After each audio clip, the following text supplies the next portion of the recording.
Hello, and welcome to our channel, MarshStream, your public performance broadcast platform. Please make sure to like this video and subscribe to our channel. You can also donate to our tip jar and support the arts and artists of MarshStream by clicking the link below in the description. Check out our website, themarsh.org, for all upcoming live performances. Now, enjoy the show. Let's welcome Miss Wendy MacNaughton, a New York Times best-selling illustrator and graphic journalist based in San Francisco. Her books include Meanwhile in San Francisco, The City in Its Own Words, Love Cat, A Story of True Love, The Essential Scratch and Stiff Guide to Becoming a Wine Expert, and the forthcoming Leave Me Alone with the Recipes, The Life, Art, and Cookbook of, she's going to have to help me, Sippy Pinelli's. You can do that in 1 second, because I want everyone to know that Wendy is also the back page columnist for California Sunday Magazine and co-founder of Women Who Draw. So there, welcome Wendy. There you sit. Hi. In your drawing studio. But please, before we go any farther, are you willing to take us on a tour of a place which is upstairs at the Marsh in our studio and show us what it looks like? Because haven't been there for over a year. I know, Stephanie. It's such an honor to be in your space, in your home, in your theater. People who are familiar with the upstairs probably don't realize that's where I'm sitting. So I have you like on a little tripod attached to a drawing desk. So I'm gonna take you off, okay? And I'm gonna walk you. I almost want to like cover the camera for a big reveal. Should I do that? You can do absolutely whatever you want. Okay, ready? Don't look. Not looking. Okay, don't look. I'm going to try and turn the camera around. Okay, there we go. Oh, wait, hold on. Is it working? Technology. Hooray. Okay, ready? If folks There's the seats. Yeah, we're upstairs at the Marsh, at the wonderful Marsh. So when you walk in, you know, usually there's a big open space here. But now don't look at this mess over here. But we've built a world. We've built a world upstairs at the Marsh. We've built a pretty special art studio inside. So here are all your wonderful seats. We have the windows are usually open when there's other folks here, very, very COVID compliant. Here's the mess we made to build this amazing place here. Do you want me to give you a little walk around and show you the? Yes. Yeah. Okay. Yeah. So let me see. It's a little dark back there, but bear with me. I'm going to take you around and show you something pretty special. Let me just take you right here and show you that we have a window. I'll show you some specifics, but I just want to show you this wonderful window that we built. Has a city view and some cottony clouds. Now I just want to take you out, take you around. We really have taken over your joint. Thank you for having us. And I'm just going to take you back here, which is pretty fun to see a behind the scenes. We got these great lights. Little Giant lighting has been so generous. And we have these wonderful clouds that are on a string and a pole, a very, very high tech cloud moving system. These are our handmade buildings. And then I'll just take you right around back through the door and into the Draw Together studio upstairs at the Marsh. And here's the view. Wow. There you go. So I saw a scissor do all these things. You did. Here, they do. Let me show you a couple of my favorite objects that we have here. An incredible set builder designer named Brian Burkhart made these amazing scissors. And as you can see, I'm going to do this one-handed. Yes, there is even all the fake props are real. Everything works. Here's our clock. It works. Every time is drawing time. One cool thing is we drew everything so that it's kind of like three-dimensional but flat. We have this here is our screen. Behind it, it is a green screen so we can go and visit everybody. And this is art that kids have done and sent in. And behind all of their wonderful art is also green screens so that we can bring the kids in. And I guess perhaps we have cardboard plants, a giant 8-foot tall paintbrush. Everything on this set of Draw Together is made by hand. And the whole purpose of that is I'm just put you back in the clip, is so that kids, there's nothing here that a kid couldn't make themselves. It's all made out of paper mache. It's all made out of paper. And the whole idea of Draw Together, which is this kids drawing show that we're doing here, is to inspire kids to draw and to make stuff. And so we want them to feel like it's all approachable and doable. Yeah. Before we go more into that, into the draw together stuff, you didn't start out as a drawing teacher for youth, did you? You have quite a varied and amazing background. I've never taught kids. I never taught kids before. Never. But tell us, what were you doing before? It doesn't mean that it led up to it, because it doesn't sound like it led up to it in the most direct way possible. But tell us about yourself before COVID and this amazing pivot. I don't know. You know what? Like, isn't it funny? I think probably you and a lot of folks who are watching, if we look back, like in retrospect, the things they're like, you're like, oh, actually, that does make sense. At the time, it made no sense, right? But if you look at it, you're like, oh, I didn't know all that was leading up to this. So I've never taught kids before, but I love kids, and I do like teaching. But I'm an illustrator, but I'm also trained as a social worker.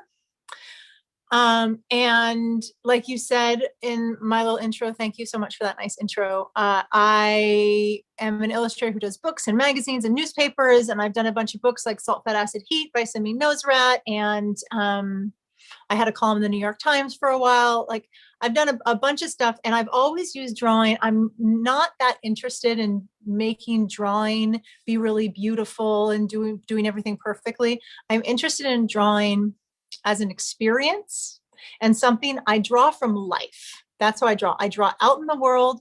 I draw from life and from observation. And drawing is a way that I connect with the world. It helps me see things and connect with people. And when I draw somebody or something, I think that the people who look at my drawings, they can feel kind of like what I was feeling when I was drawing it. Like, I think the line has the power to carry that through. So I use drawing as a way of connecting with people in the world around me. And so in that sense, there is a really direct connection with what we're doing now with the kids, and helping them. I'm not interested in teaching the kids to learn to do a good drawing. I'm interested in teaching them to look closely, to use their imaginations, and to connect with their hearts and other people. So, oh yeah, but I was doing a bunch of other kind of more like highfalutin stuff. And also, like, I was really interested, like, I'm trained as a social worker, and I'm interested in social impact and social justice, and moving social change forward. And I was doing a lot of work, like telling stories, where I'd go spend a month on the corner of 6th Street here in San Francisco, talking with folks, and using drawing in their words to kind of elevate stories that otherwise don't get told. So this was a pretty radical right turn when COVID hit, and all of a sudden I couldn't go outside, couldn't draw. Tell us what happened. Tell us what happened. Well, probably like a lot of people, we got the announcement that the world was shutting down, right? My wife and I don't have kids, but we have a lot of friends who do. So when it was announced that school closures were happening, We got very concerned about what was going to happen to our friends' kids and also our friends. How the heck were they going to work and take care of their kids and do all this at once? So we were on the phone with my parents, and I said, how can we help? And it was my mom who said, you could teach drawing lessons. And I was like, maybe, maybe we'll do it for 5 minutes for like 5 days or something like that. No big deal. I put out a little message on Instagram asking people if they were interested. There was a pretty large response. And the next day we turned on the camera. I'd never done an Instagram Live before. And I taught people how to draw a dog. That's it. But it ended up being about 12,000 people. And the next day it was 20. And from all over the world. And again, I wasn't that interested in teaching people to draw a dog. It was more about hanging out with people. And immediately kids started taking pictures of their drawings and posting them, and they were so proud. Some of them got frustrated, but then they tried really hard, and then it turned out really great and they got through. And I was getting these messages from parents saying, oh, my kid who's such a perfectionist or judgmental is drawing with you and having these big breakthroughs, and now they're proud and they're okay with their mistakes and they're hanging the drawing up on the wall. And I'd been like, doing this column in the New York Times, trying to like speak to the world leaders, getting them to open their hearts and to empathize with people. And I realized, oh my God, like if we could only get people when they're young, if we could all just open our hearts and not be so hard on ourselves and be connected with each other from a very young age, we wouldn't have to work so hard to undo it later in life. So anyway, that's it. I got hooked. And now here we are a year later, and I'm in the Marsh in the Draw Together studio. If I remember correctly, you started the day school stopped is the day you started on Instagram Live. Is that correct? That's right. And so how long, you're in phase 2 or dot 2. What do you call it? Yeah. 2.0. 2.0. Right. That's what you call Draw it. Together 2.0. So, yeah. So over how long did you do Draw Together originally? 1.0. 1.0 was, we did over 70 classes. So we did it for 3 months, 5 days a week during the entire school year. And then we took a pause. And we, by the way, is my wife, Caroline Paul and I, she came back in, she came and she was videotaping, or rather taping everything on the phone. She is art assistant Caroline. She's every step of the way of this. So we paused, and then we went to summer camp, which we did 2 times a week. We had special guests. We went on adventures, and yeah, so it was over 70 classes. Wow. And so that ended when, and then what happened? How did 2.0, and what is 2.0 Draw Together? I feel super fortunate to have had the opportunity to do a lot of fun and I think meaningful work in my life. I've been very, very lucky.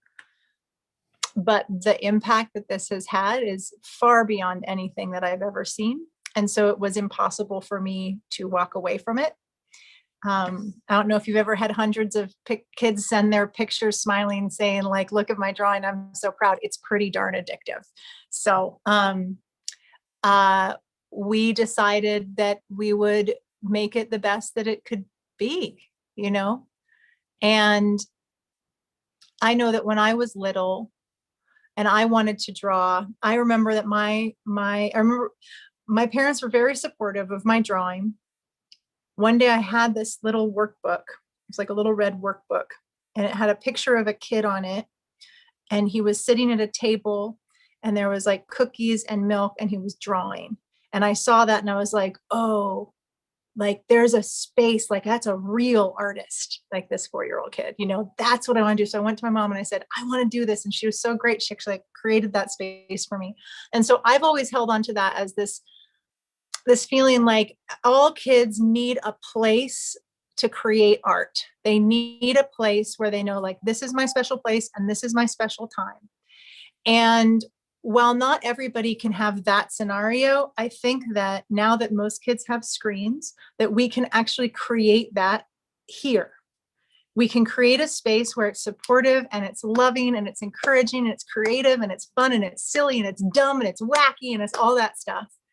And we can be together and we can draw. So I wanted to create that space. So I found an incredible team of people, amazing. I mean, look, incredible. And so we're doing it. It's on YouTube.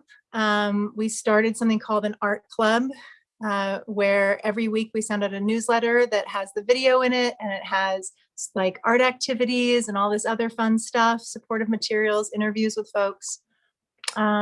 And the videos are out, and we're starting to work with schools, and here we go. So at the end of Draw Together 1.0, how many people were watching you? Oh gosh. I mean, live. So we did it live, right? And so when it was live, it was anywhere from between 700 to 10,000, like depending on the time, but it was usually around 2,000 or so that was like live in the moment. And then it would be up on Instagram for 24 hours is how it would work. And then we'd have a bunch more people who would watch it. So we had like, I mean, tens to hundreds of thousands of people from over 40 countries who were joining us. And that was part of the thing, and is part of the thing that makes Draw Together, I think, so special to the kids who participate, is they know they're part of this community and they get to see it with kids all over the world. And that's a really, I mean, you know what? It sucks that we couldn't be together for the past year. It's been really, really traumatic and terrible. And if there is a silver lining, I think that we found the best of technology, right? It does not replace in person at all. But there are some things that this thing here can do, like we're doing right now, that we just wouldn't have been able to do before. So that's hopeful. Yes. We've got Susie has something to say. Wendy, people might want to know about how you grew the project into giving kids throughout the Bay Area who didn't have access to art supplies, free material through donations from those who could afford them via GoFundMe. Oh, that's so cool. Thanks for bringing that up. Hi, Susie. It occurred to me pretty quickly that while we could provide classes for free if people had access to screens, the art supplies are really expensive. I don't know when's the last time, Stephanie, you've gone and like bought some oil pastels, but damn, this is not cheap. So we felt it was really important to provide emergency art supplies to kids. Art is the #1 way for kids to emotionally process. It is the best way they can. And if kids can process a traumatic experience, like, I don't know, say a pandemic in real time versus later, like, I mean, it's just off the charts improvement for mental health in the heart. So we felt like it was really urgent to do that. So we partnered with Intersection for the Arts, got super quick fiscal sponsorship through them, set up a GoFundMe, and we raised, I think, over $50,000, around $56,000, and created art kits that were distributed throughout the Bay Area and actually went all the way to New York and New Mexico too. And the other cool thing is Dropbox. This wonderful woman named Michelle Morrison helped kick this whole thing off. And we partnered with them and they created like 500. And so it was really like, I feel like Draw Together has been this awesome magnet of wonderful people, companies, theaters, everybody being like, this is good stuff. Let's gather together and make it happen. So if anybody donated to that, thank you. Did you send them to the kids, mail them? How did the kids get them? I mean, like, again, it's such a great example. It's amazing guy. Vinny Ng was the coordinator for it. And he got in touch with so many people, like the Boys and Girls Club received, I think, 500 of them. And they distributed them to their kids, their communities. We had different schools. Teachers would come pick up 50 kits to distribute to their schools. Waymo, the company Waymo of driverless cars, Waymo volunteered and contributed their vehicles, and Waymo went and delivered them around the Bay Area. Just without drivers? Without drivers? There were drivers in there, and they were really, really nice.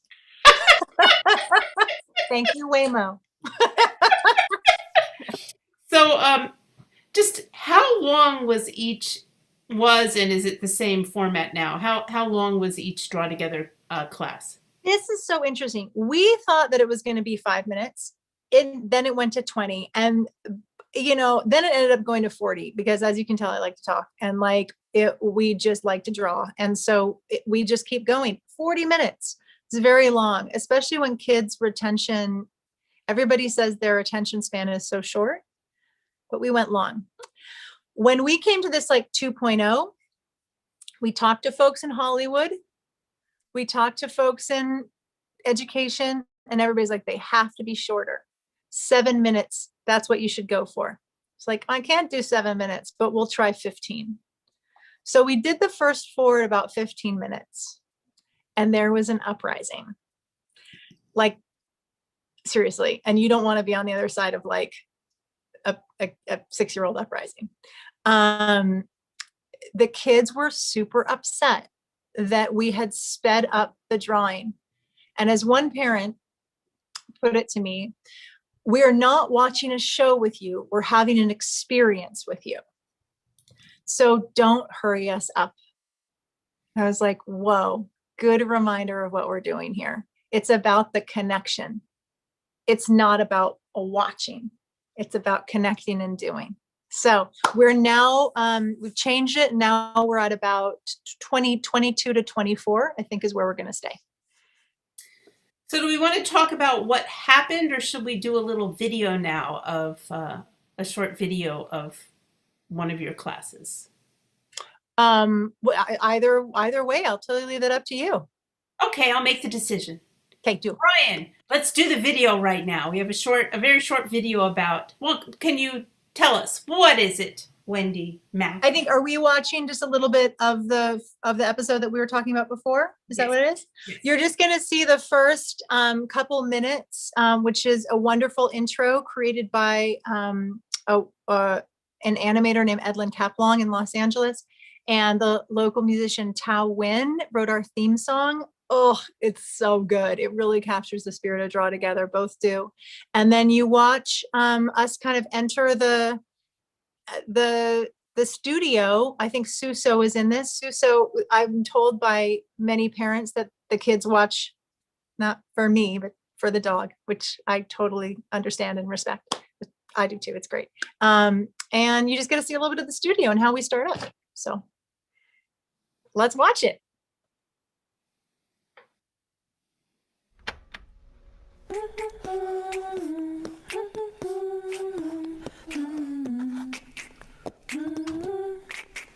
I was looking, I was searching for my neighbor, paints and pens, and then I saw you, and now you see me. We are Draw Together friends.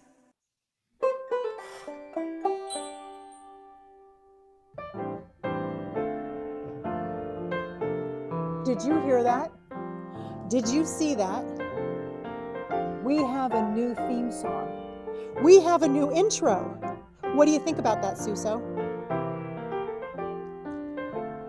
She likes it. Oh. I'll put you down. It's so good. I can't believe it. Okay, hold on. Some things don't change though. Pencils up. Hello and welcome to Draw Together. I'm Wendy Mac. We're here with Suso.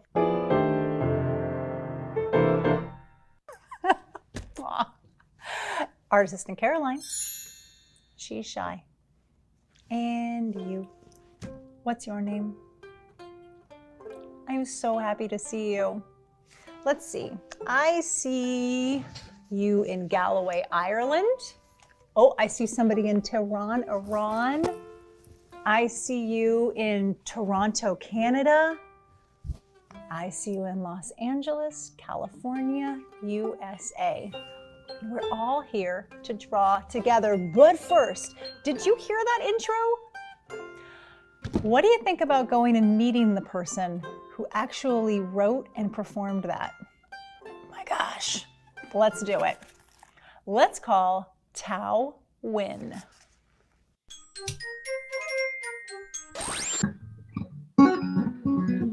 Hey, Tao Win! Wendy, is that you? Hello! We are so happy to see you. I'm so happy to see you too. We just heard our new theme song. We had to call and say thank you. Oh, thank you. I'm so happy to have had the chance to be a part of Draw Together. So awesome. And also we have some questions for you, but I wanted to ask you first, what pronoun do you prefer we use? She, her, please. Oh, cool. Me too. That was an amazing theme song. What? Yay. Look at that. How wonderful. So, Wendy Mac, are you a performer? Have you performed in front of a digitized screen before you started all this? I'm an only child. I performed in front of a mirror since I was born. Like, this is what we do. Like, this is, this is what it is. But I'm not an actor, that's for sure. I'm just a ham, This has been a new experience for sure, to be on a set, and to be real, like, it is an adjustment. I'll say that. Like, it's a bit of a challenge, and I'm finding my way. I feel like I was a little uncomfortable at first, and it's getting more comfortable every day. Do you write a script for each one? No, I write an outline. For every show, we have a topic that we're drawing and a socio-emotional learning subject that we're focusing on. Our show tomorrow, we draw a tugboat, and the whole show is about mistakes and about how do we handle mistakes when we make mistakes. So we make a couple different mistakes and we talk about them. So I have like a bullet point list. This whole thing on a stage with doing edits and all of that is very new to me because we can do takes. Ugh. I mean, that's hard.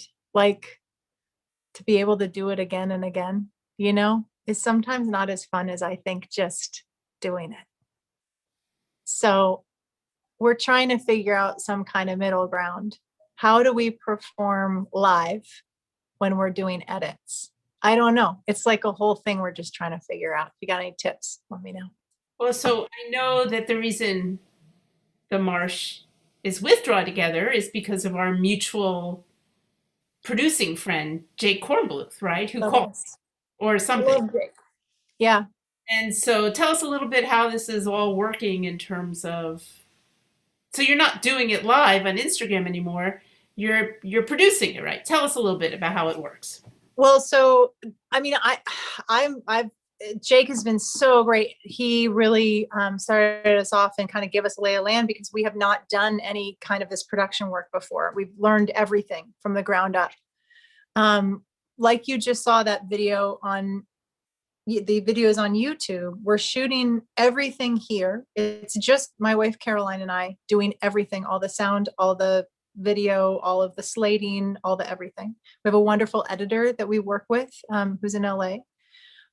You heard that amazing music that we have. It's so beautiful. That's all original music composed by a couple folks out in New York and performed by 6 musicians out there. So they're scoring every single show. We do a little animation and then they send it back and then we put it up on YouTube and we release it every Friday. So it's insane. I'll tell you that. I remember. Yeah, it's a lot. So do you have a production crew come in and do this, or what's happening? Is Jake actually, you're just filming, tell me, I'm just confused. Like I Yeah. imagine not knowing anything. Yeah. Jake and a crew came Yeah. in because we were so worried about the number of people and all that Yep. good stuff. And they Yeah. come in and they do it. Is that what's Yeah. happening? No. No. What I is love Jake that you doing? think that though, because this is the quality. Like it's pretty amazing. We're shooting the whole thing on an iPhone. Like it's this whole thing can be made by a kid, although we don't recommend you try this at home. Okay. It really is just Caroline and I. Like that's the crew. That's it. I mean, right now we're bootstrapping. We don't have any funds. We're starting to fundraise. We're starting to talk, getting sponsorship from amazing corporations and stuff like that. But right now it's absolutely just the two of us, which is pretty incredible. Anybody we talk to in the film industry is like, that's insane. And we say, yes, it is. However, the upside is we have wonderful folks like Jake who are advising us on the whole thing, and helping us all along, answering a ton of questions. What we're also learning to do is kind of how to do everything so that when we expand and we work with a production crew, we have a really good understanding of how to do what we want to do. And we're also baking in the aesthetic and ethos right now, that as an artist, it's important to me to do that. So you're kind of like working it all out, and then you don't know what might happen if maybe somebody else will take over some of this stuff, but based on what you want. If we were working with a production crew or a distributor at the early stage, what would have happened is we would have gone 15 minutes, shot an entire season, locked it in, been super efficient, done a great job, but guess what? It would have been the wrong thing to do. So by doing it this way, super scrappy, we can actually do it in collaboration with the kids and the families, and we can hear what's working and what's not working and be super nimble and change what we're doing like midstream, which we did. And there's no other way we could have done that. Not saying that was easy. It was freaking terrible. Okay. But we could do it. So tell me, what did you have to change midstream? What did you start with, and then what had to get changed? Oh, well, we had edited stuff. It was edited. It was in the can. And we had to go back and say, no, re-edit, extend this whole thing. And then how do we pace it? And then how, if we're focusing more on the drawing and less on the silly bits at the beginning, how does that balance out the whole, arc of the show and all that? Which is, as you know, when you're in the middle of a show, like it's just a big change to make. And so what do? You cry, I cry, have a glass of wine, cry some more, and then get up the next day and do it, But are you on a schedule? So are you on a schedule that you put out one every week? Is that it? What is actually happening? We're doing, this first season is 12 shows. We are on the 7th show that tomorrow comes out. Then we have, 5 more coming. We have 4 of those that are shot. 2 of them have yet to be edited, and 1 of them is waiting out there. We're working on the big finale right now. Unless some kids say, no, revolution, we want something different, in which case we'll be like, oh no, okay. So are the kids aren't it? Are there kids watching you? You don't have a live audience, do you? No, don't worry. COVID protocols. No. Although someday maybe we can do that. We can have a live audience. I mean, I'm going to turn the camera around if it'll work, just so you can see. Even though you're on a tripod, it might be in the way. But from my perspective, here's what I see from the drawing desk is that. So yes, can you imagine if right out here, there's just, or even if we put some chairs here and some little, like those little drawing horses that we used to use, and had a bunch of kids who'd be able to come and all draw together. I just can't imagine anything better. But we are set up for that. We have like 100 of those things you put on the floor that kids can sit on with backs. I don't know what they're called, but they're little back things that are yeah. Those things. The technical term is this. Yeah. That technical term. I mean, I can only imagine. It would be such a change. It would be a big leap, and we'd probably have to make some more pivots, but our bottom line is whatever works best is what we'll do. That's it.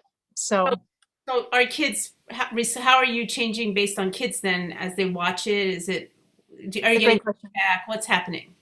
I have a pretty robust following on Instagram, and it's where we have like most of our conversations around this.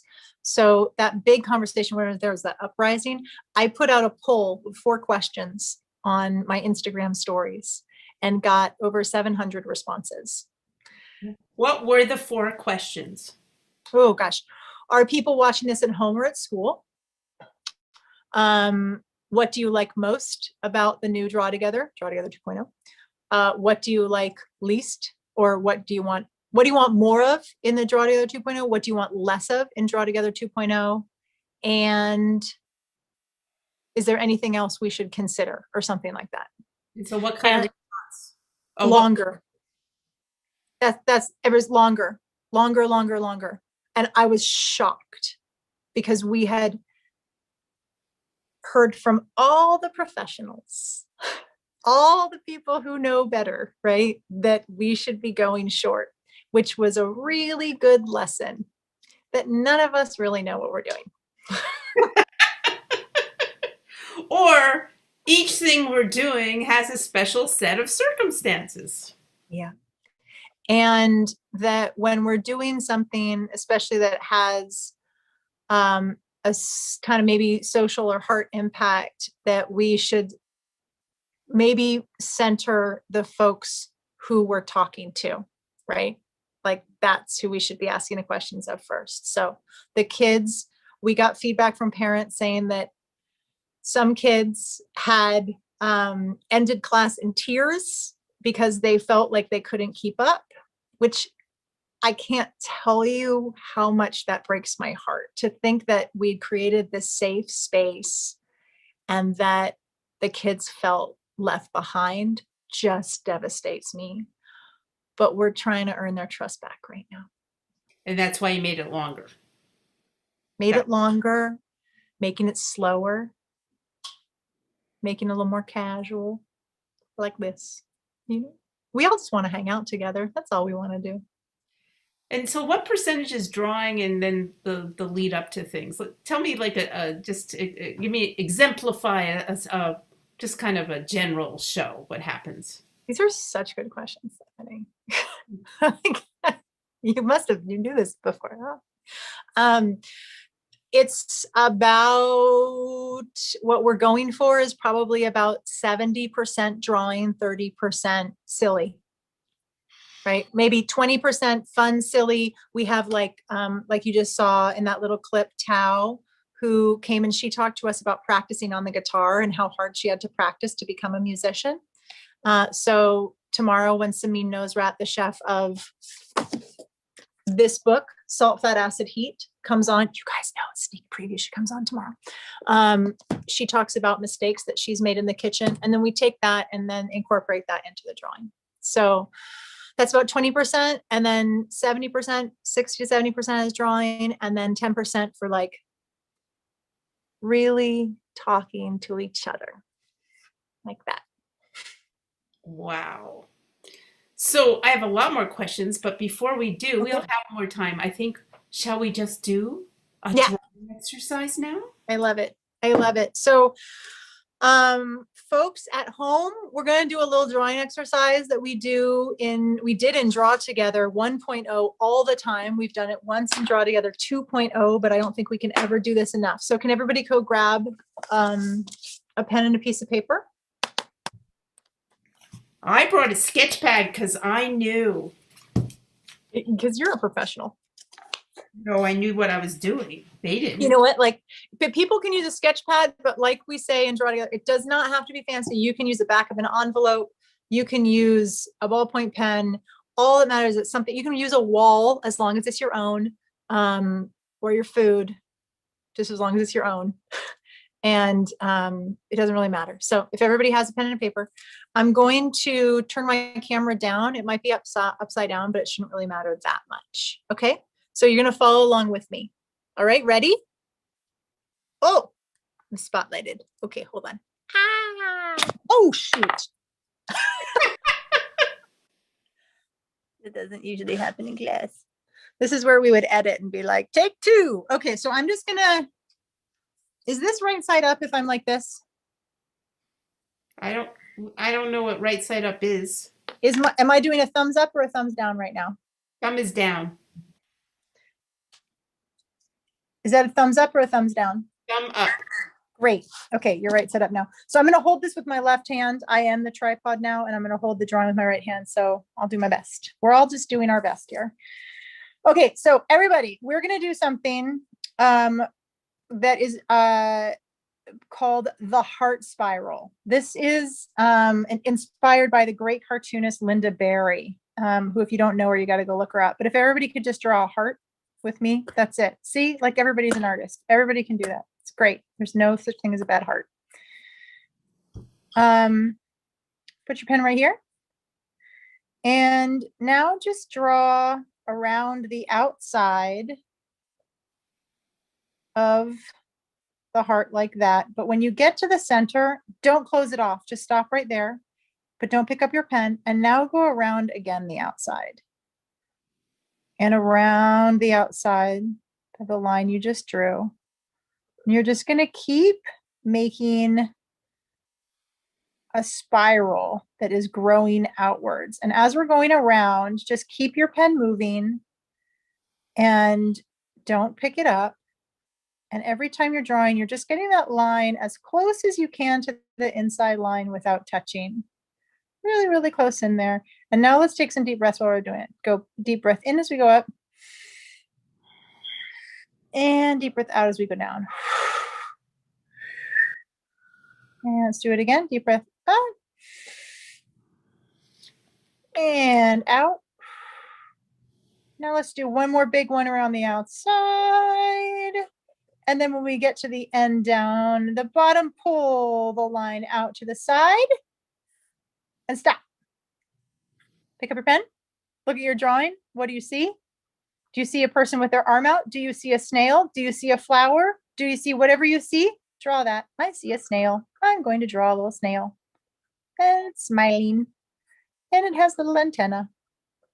Hello. And it has a tail. And it's going really, really, really fast. That's it. All right. Now look at me. How do you feel? I feel good. Yeah. Do you want us to put on, what do we do? Once we open the videos, you have to. Here's what I want. Here's my question for everybody. I'm going to turn this around because I think it went upside down. There we go. If people want to open up, I'd love to see if they turned it into something. That's an exercise we do where within just a minute, we can completely change our inside. It reduces our heart rate. It helps us focus. It reduces anxiety and stress. It is like scientifically proven to make you feel better. So if anybody, do you want to do a little show? Because we do a show in class. Should we do a show here? I think we can do a show. Yeah. Camera's got to come on for that. Everybody's got to bring I think, Brian, whatever you have to do so people can have their cameras on. And we can go to gallery view looking. I don't know. Anybody who wants their camera on. Doesn't seem to be huge numbers, but come on. But it's not. Hello. Yes. That's it. On the count of 3, I'm going to say go 1, 2, 3 show, and everybody hold up their oops. Ready? 1, 2, 3 show, go. Hello, snails. Hello, flowers. Oh, it's so nice. I love seeing all this. Wonderful. Good job, everybody. Yay. Oh, look at that as a tree. So cool. I mean, this is such a simple exercise. It's just a spiral. But the thing is we have so much going on in our head all the time. And when we move our hand and do something in repetitive motion, it takes, and on something that requires a little bit of concentration, it takes just enough of our energy that it kind of takes off all of that distraction. We're able to focus and we're able to drop into our bodies and our hearts. And actually, while doing that, we can retain information better. So if you do like a drawing like this while you're, I don't know, listening to a book on tape or studying something, through like your ears, you will remember, studies show, I think, almost 30% more. So can I just say we have a little girl on here? Can that little dear, darling, wonderful girl pick up her drawing a little bit? You have to pick it up just a little bit higher. Oh, look at that little darling girl. I love you. Oh, that is really cute. Good job. That's wonderful. So, Thanks for drawing with me, you guys. That was super fun. Yeah, it's so simple. I'll say one other thing about this is we used to do in a Draw Together 1.0, we would always do a warm up before we went into doing the main drawing. And so it would be a heart spiral, or it would be like, we had some classics like the firework or the script, whatever it is. But it's pretty amazing how, again, those like repetitive doodles are so good for us emotionally and cognitively, studies show. So can't emphasize doing those enough, like as part of our life day to day. well, you know, it's interesting because one of the things when we talked a while ago, because we get to talk, I get to talk to Ms. Wendy Mac because she's I get to talk to you. and Like me. you know, the thing about changing the world, you know, like your ongoing trajectory in your own personal life has been partially, I guess, I don't know, always, to change the world, correct? And finding a new way that's working in a whole different way must have been really something. So if you want to talk a little bit more about that? You know, I don't want to think that I could ever do that, but I know that I feel better in my life when I connect with people. And I know that drawing is a way of seeing the world and seeing each other. You cannot draw somebody and then like not love them. Like when we draw somebody, we slow down and we look so closely at who the person is, every line, every, you know, curve, every angle, that it's like making prolonged eye contact with somebody. Like you really get a sense of who they are in their soul. It teaches us to see, and we go through life not slowing down and not looking at each other. And we dehumanize one another as a result. And drawing, I think, undoes that. And so selfishly, I feel better when I feel connected to people. And in the bigger picture, I think that it will bring us all a lot closer together if we can, and not make us so hard on ourselves either. So, yeah. Well, I was a little bit off in my mind thinking of my next question, so I might have missed something. And did Okay. you talk about how doodling, did you talk about that already? How doodling is important to learning stuff? Did you mention that already? I mentioned memory retention, but I can also say, you know, I just learned something today. That's because I have long said that doodling and drawing helps us focus and retain information. I learned today, in fact, that it does not help us retain visual information. So if you are going to a lecture where there's a lot of slides and visuals and you're drawing, if you draw the slides in your own way, you will retain the information better. If you're off doodling a heart spiral snail, you will not retain better information. Like, do not do it. But if you're listening, it'll help you a great deal. And it does. It helps us focus. It brings our heart rate down. It helps us like process information. And for kids especially, I mean, again, back to the stuff about how we process feelings. Like if anybody here draws, you just know that when you're in a space of drawing, it's a very meditative space, and it allows a lot of the kind of maybe some feelings and thoughts that we might push away, a space to come up, right? And we can kind of let them through. So this is nothing but good for us.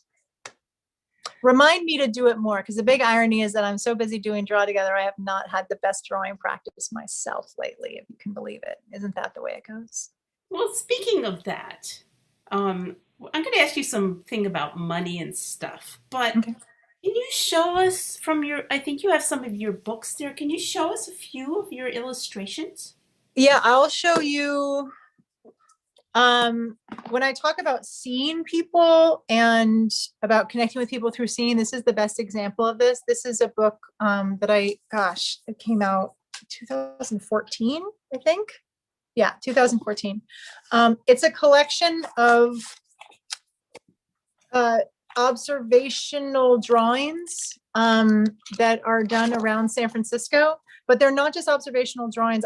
It's like an ethnographic approach to drawn journalism. So I went and I spent like a month in the San Francisco Public Library, and I talked to a bunch of people, and I used their words in combination with my drawings to tell a story from the point of view of the library or of the group of people who I'm talking to. And the idea is to shed light on communities that they definitely don't get in the guidebooks, let's say that, but who really, really are such a big part of who San Francisco is. Everything from dog walkers to 6th Street to the San Francisco Public Library to the farmers market, So and the people behind it. kind of flip through it. Can you just show us one picture and maybe read what it says so we can focus a little bit? Sure. Let's see. Hold on. You put me on the spot with it. This is great. She's so nice. This is great. That was positive. Oh no, it is fun. It's nice to see. It's been a while. So I did a story on Chinatown, and my next door neighbor, had, let's just say, a relationship with the gambling houses there. So he kind of got me into the mahjong gambling house, which I didn't even know about. Born here, didn't even know about it. So this says, summer passing time, waiting for family, for little children after shopping. And that's a person sitting outside hanging out. And it says, but mahjong is more private. And then here's the outside of the buildings that I'd walked by 100 times in the alley, and I never knew that what was going on behind the doors. But once this guy Raymond pointed it out to me, I heard all of the clack, clack, clack, clack, clacking sounds. Oh, I had no idea behind these doors. And then this is what we found. Wow. Because people are more serious. They win and lose a lot of money. The city thinks it's bad, thinks that crime is involved, but it's not like that. It's entertainment. It's a social club. It's a community center. The games are a big part of the Chinese culture, a big part of Chinatown. Wow. So everything was drawn from, these were all drawn from life. So I just stand in the corner with a sketchbook drawing. And all of the words are people that I spoke with. And being on site and drawing, what it does is like, I'm such an outlier here. Are you kidding me? Inside a mahjong house like this? Come on. However, I hung out long enough and with the person I was with that, when you're drawing somebody, like, hi, I'm drawing you. You want to see, this is you, and because it's not a camera and you're not just pointing it in somebody's face like that, it's not objectifying. It's much more of a relationship. I'm not holding it here. I'm holding it here. So we have this going, and it starts a relationship. So it's a much more collaborative act. So that's meanwhile in San Francisco. And then this is what I think probably most people on this Zoom know. Salt, Fat, Acid, Heat is a cookbook that came out, oh gosh, I don't know, almost 3 years ago now. Crazy. 3 years ago. Samin Nosrat, world's best chef, lover, East Bay. She and I worked on this book for 5 years. It's great. And it's a Netflix show. And I hope everybody loves it. I'll show you a drawing from it. This was really fun because same thing. Some of this has, I drew from photographs because I had to, but for the most part, like I did not cook when I started this book. And Samin, I went into the kitchen with her and she taught me, this is how to make pasta alla vongole. And she cooked and I drew over her shoulder and I asked her a million questions. So I was like the guinea pig, and we ate a lot of delicious food. So great. And it used a lot of like charts and graphs and stuff like that. But one of the reasons that she wanted it to be illustrated from the get-go was because a lot of times food books, they're all about like these perfect, gorgeous photos that are just this thing that nobody could ever make. But kind of like the draw together ethos, it's like the whole point of this is to show there's nothing perfect. It's all made by hand. It's totally approachable. Anybody can do it if you put in the time and the love, you know? So anyway. Well, so That's a wonderful. good book. So we have a question here about, well, how do you make, are you making money from YouTube Kids? How do you fund this otherwise? Says, You know, that's what we're figuring out right now. This is, we don't have kids. This is my baby. Like, I have put money into this. We are both we're fiscally sponsored so that we can take charitable donations, and we're starting our fundraising right now. And we also are an LLC so that we can do partnerships with corporations, get corporate partnerships. And we did a thing, we had this newsletter with Substack, right? That's how we deliver our newsletter. So if you subscribe to our newsletter, that's a really wonderful way to help contribute. $6 a month makes a big difference when a lot of people do it. And you can sign up at club.drawtogether.studio. well, this is beautiful. And it's been so wonderful having this conversation with That's you. so fun. And it's been so wonderful having you at the Marsh. It is a total dream come true that I didn't even know I had. It's just, and it's got such good juju in here. I tell you this, every time we talk, it just feels so good to be in here. It's a real honor to be in here. I have seen some of my favorite shows in here. I mean, shows that have been really inspirational to me professionally, like Dan Hoyle's stuff early on. I mean, it's just so great. So it means so much to be here at the Marsh. Thanks for having us. We're so glad to have you. And we were worried, if you remember, the conversations. Will you be, we don't want you to get COVID. We don't want to get COVID either.